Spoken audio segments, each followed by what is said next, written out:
Welcome to Carter's Retro Reviews. You know, I was thinking to myself, not really. Okay, I'm not really too much of a romantic. I will come forward and say this.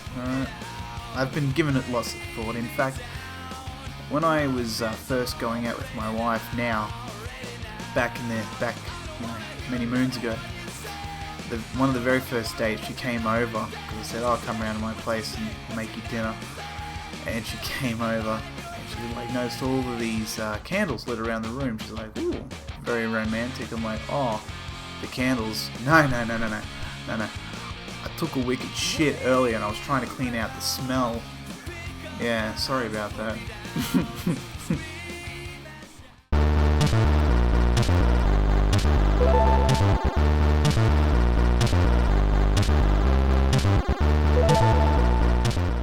Well, this isn't going to take long. Should be done just in time for you to travel back to 1995 to destroy the T-1000, save John Connor, and be home for supper. Come with me if you want to live.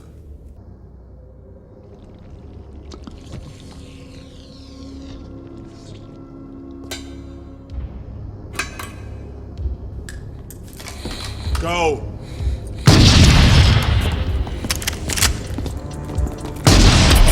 Believe it or not, this is a sequel.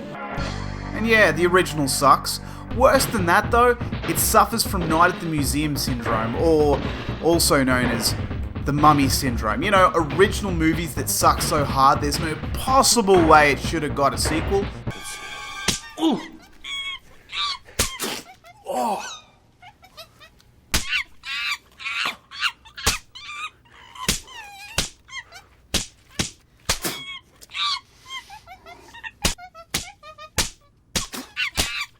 And yet, here we are.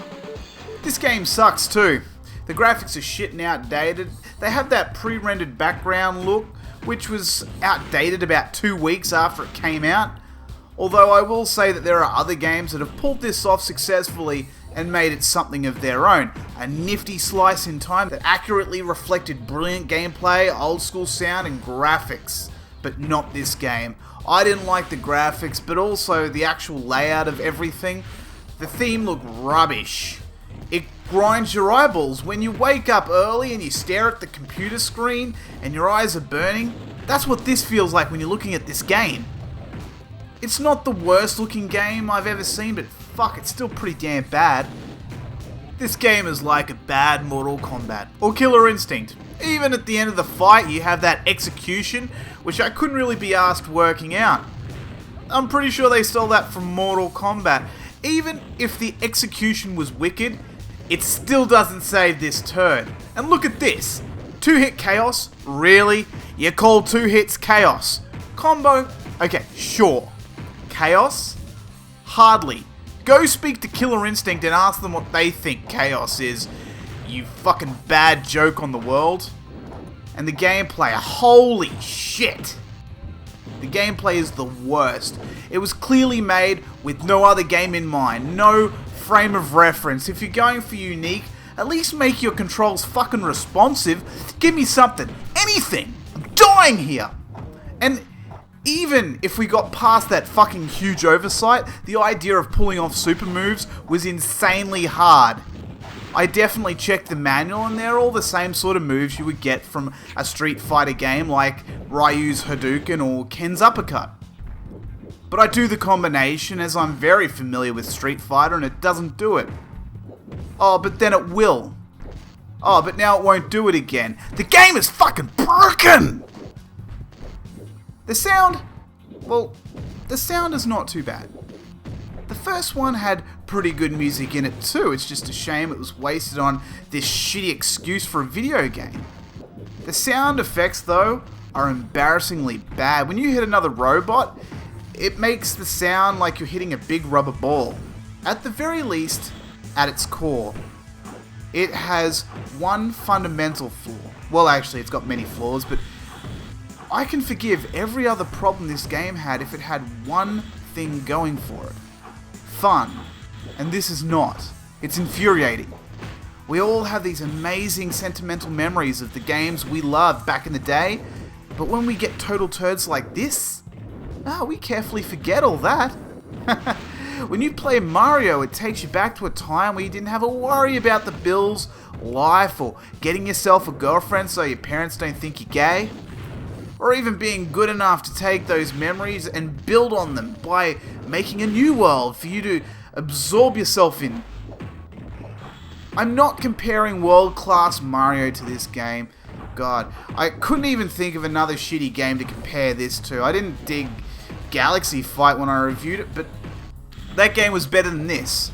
Battle Monsters is actually probably on par with this game in its shitness. But that's like comparing two pieces of shit. They're still shit. Now, I'm not saying a fighting game that involves robots against each other is boring, but this game is boring. An example of a robot fighting game done well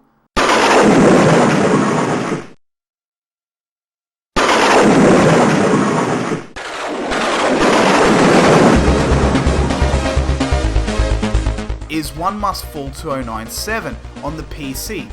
And get this, around 2 years prior. Huge advances in technology had happened in that time, and yet we're still covering turds like Rise to Resurrection. One Must Fall 2097 had snippets of story and little cool things like watching a robot being fixed in a pre-battle, where you talk shit to your opponent. It looked good for its time, and in fact, you know what? It still does. Sound wasn't too bad, and the difficulty level was good. The difficulty in Rise 2 is so shit that it might let me win, and then at some point, it might not, regardless on the button bashing I was doing. I did, however, find one robot that was like, the Eddie Gordo of this game, and that was Vandal. He fucked shit up mostly, until I battled a robot who knew what he was actually doing, and he was able to kick my weak button bashing attempts to destroy him. Would I recommend this game? I played 40 minutes of it, played half the characters, and I won't be coming back. I couldn't give you any stronger recommendation than stay the fuck away. It was praised at the time for its advanced graphics, but you'd be doing yourself a complete disservice by owning the game, and your collection would be stronger and better without it. It's so bad, I'm thinking about bundling it with a few other shitty games I've reviewed and selling them. This is Strike 2 Acclaim. Chromax wins.